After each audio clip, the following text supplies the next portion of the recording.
Poland is a country that inspires us, that leads us.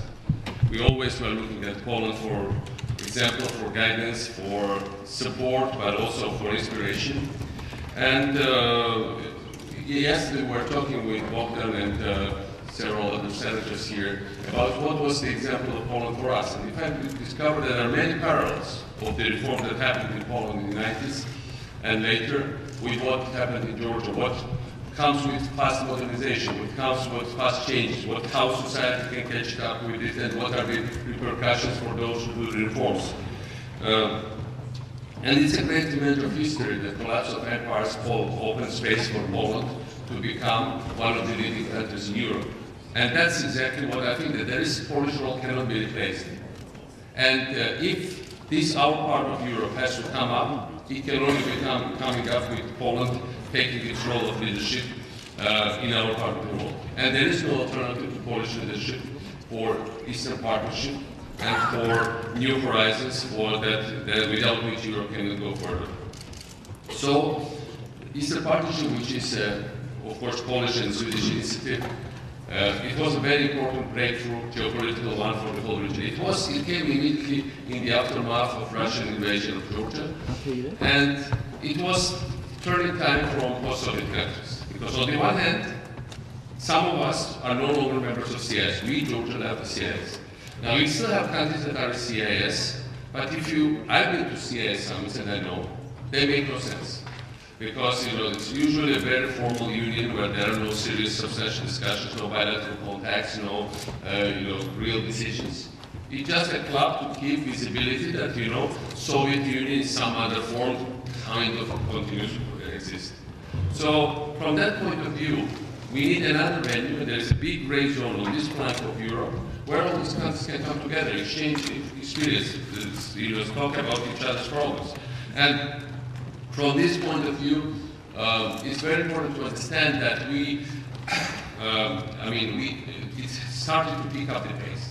And of course, there are lots of things in Europe when people say, first of all, enlargement fatigue, but then also, there's the southern flank, other dimensions of other partitions for European Union. People say, well, we don't need another union of countries looking for funds. But I think what Eastern Partnership is looking for right now is not money. What they should be looking for is a venue to get together and go to Europe. And who cannot lead us to Europe? Only Poland. Because of dimension, because of size, because of experience, because of ideology, because of understanding the issues that we are confronting. Georgia is an important example, because where Georgia was 8-9 years ago, first of all, nobody really knew about the world about my small country.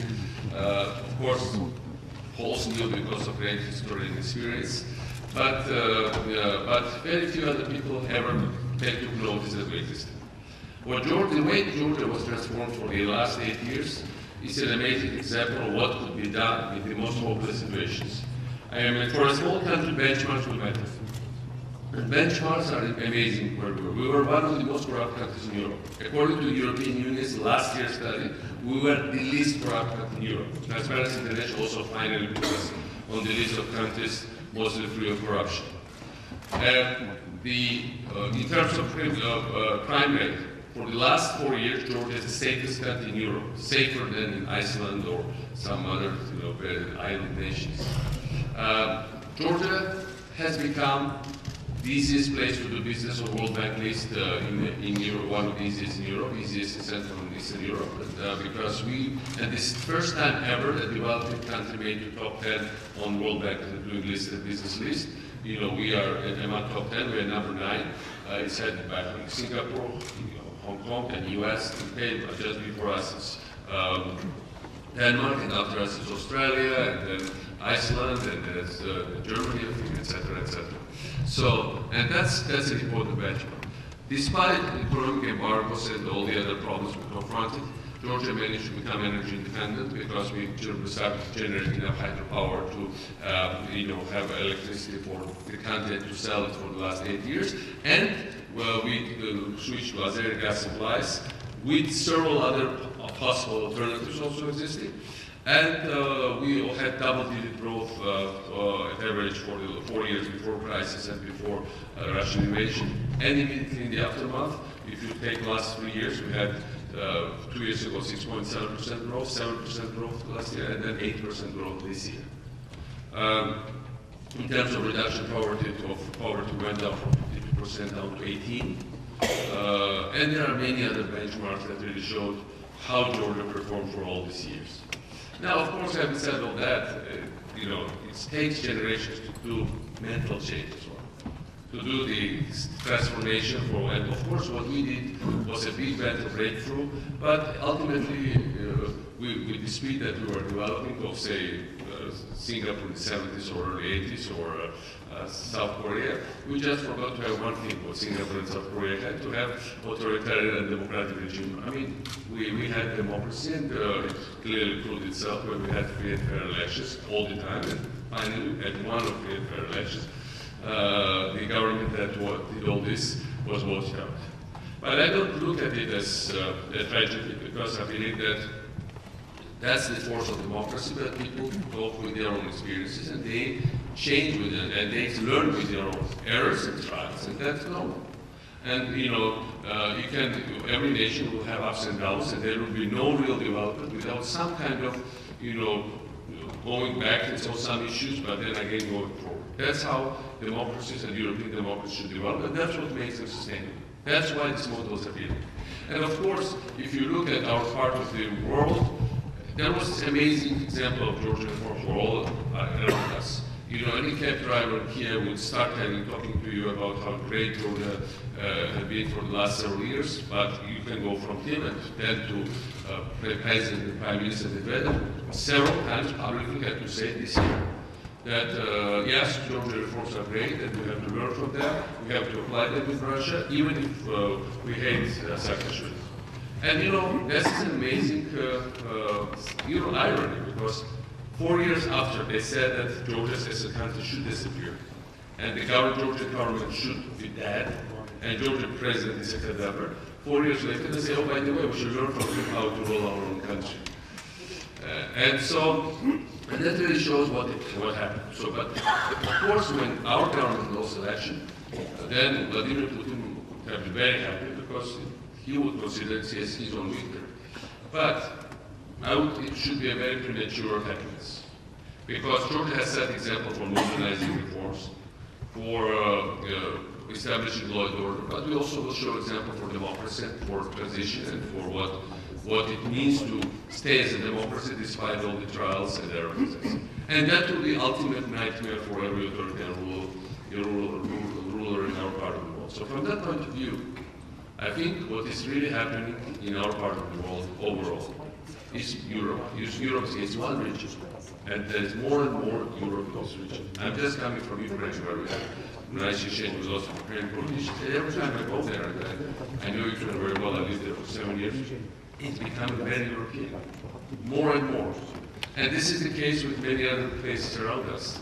And, from that point of view, of course, there are rules of European democracies.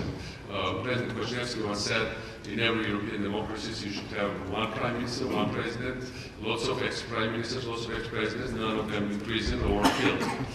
And that's a classical formula. So there are many classical people in this room that create that, but certainly Alexander is one of them. And this is true. There are certain rules and certain values that apply to this Europeanness. And from that point of view, we will have certainly, we have difficulties. We are seeing difficulties in other places, and we certainly start to see these difficulties in Georgia. Because what we have in Georgia right now is past trying to take revanche on these past reforms and say, okay, we are back, we are past, and we'll show you. Not going to happen. Because society has moved forward, and they voted not for going to the past, they voted for something better. And eventually there are certain rules and frameworks that have been established that cannot be reversed. And that's what also irreversibility of Europeanness means. And from that point of view, as I said, Poland in 19th century to early 20th century brought Europe to us for Polish scientists, engineers, architects, great cultural figures. Now Poland is bringing to us Europe institution. And from that point of view, we should lead and we will follow. And I'll be very happy to answer any of your questions. Thank you again for inviting me.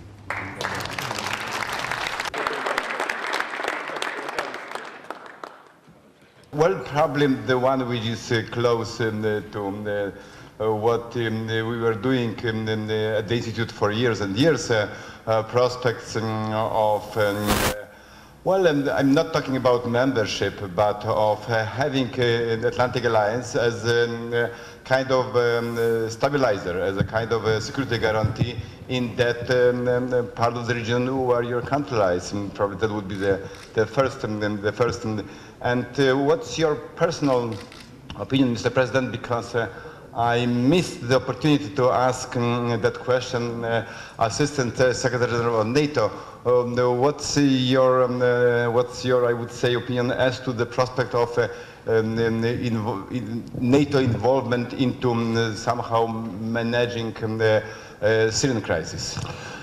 Yes, well, first of all, Georgia's main prospects and for all other members of the partnership, more or less, it's European Union membership and NATO membership. That's on you, and we are really at crossroads right now because the Vilnius Summit is coming, and what Vilnius Summit should provide for countries like Georgia and Moldova, and hopefully somebody else, is European perspective.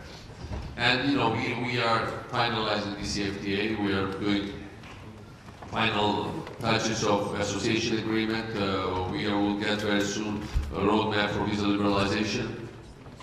And on NATO, in 2008 there was a great tragic thing in Bucharest that Georgia failed to get mapped together with Ukraine. I think it was equally tragic for Georgia and Ukraine for many reasons. Of course, in Georgia, I think it directly resulted, it was one of the main reasons why Georgia's war could not be prevented.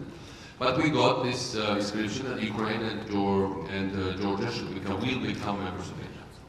And which means that since then we always had institutional ones, which is to say, first we had this thing, and then we had Georgia NATO Commission created, and then we had this status of aspirant countries for Balkan nations and Georgia. Then we had, and that's already separated Georgia from Ukraine at that stage. And then NATO was saying the elections, the ultimate test 1st of October, and then we'll have further institutions at once. That is to say, after having accumulated all the other instruments, maybe to revisit the issue of MAP to put us in good shape, as it was said in Chicago, for next round of enlargement in 2014. Because Georgia was mentioned in Chicago by Hillary Clinton, but by others as the strongest candidate, or one of the strongest candidates for 2014 enlargement. So what happened after elections, though, was that, and I mean, the elections, nobody expected the new government to praise the old one, and I certainly didn't expect our new government to praise the achievements of the previous ones, but it was important to capitalize on them. We had certain internal developments and certain rhetoric which did not allow for some kind of breakthrough in December ministerial, as it was suggested before our elections and immediately after in the aftermath of our elections. So, but it's still not a done deal. I think we can reverse it, and primarily why we can reverse it, not because the government might reverse the policy or not, but Georgian public opinion is not divided over those issues. There is nobody seriously in Georgia that would say, we don't care about you, NATO, and we don't care even what they have to say. Well, everybody cares. And that's what differentiates Georgia with some other Eastern Partnership countries, whereas there is still a going debate. I mean, I think there is a movement of Europe which is irreversible, but it's still considered part of society left behind, somehow still hesitating and still not there, not on the same page. Georgia is a small country, less than 5 million people, 4.7, but it's absolutely unified around this whole idea. And the main thing, for us, it's a security issue, because some people might have criticized my government for being not so careful with the Russians. However, no government that will not be careful with Europe and not be persistent in Europe and NATO can also be successful, because what it also means is we approach from the second angle, it would leave Georgia defenseless towards Russia. Because, I mean, let's face it, our democracy was saved in 2008 because many European leaders came, including historic figure that's sitting here, President Ilves, and certainly and President Bush moved 6 feet toward Georgia. And their planes were put, bases were put higher up all around the databases, all around Black Sea. And that's what ultimately played out. Why did it happen? Because it was worth saving it, because it was a pro-Western people that was building good-looking democracy. Now, if Georgia stops to be that, then we will be easy prey for aggressive plans from the north. So from that point of view, nobody can afford to have it. So that's why Europe should, European institutions and European politicians understand what kind of amazing leverage they have in terms of safeguarding and saving that democracy. And I think that's why I'm optimistic, because there is, Europe is very present in my country now. In the early 90s, we had a situation of when we obtained independence, when we were not even close anywhere on the map of Europe, and no European was present. So, and we already knew the addresses of Washington, but nobody would take our phone calls there, as we know. So now it's different. And from that point of view, NATO is a clear perspective, and I also think membership is a clear perspective. Of course, there are issues but every time we advance, it gives us more security, that's for sure. And we should continue that way. Powołania Fundacji Instytutu Studiów Strategicznych. Gratuluję kierownictwu Instytutu i wszystkim jego współpracownikom. Składam podziękowania za wkład, jaki przez te 2 dekady wnieśli Państwo w rozwój niezależnej myśli o kwestiach natury strategicznej.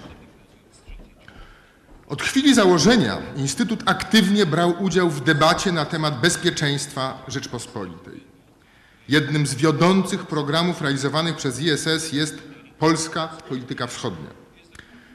Dzisiejsza uroczystość jest dobrą okazją do wspólnej refleksji nad doświadczeniami i wyzwaniami wschodniej strategii Polski i Unii Europejskiej.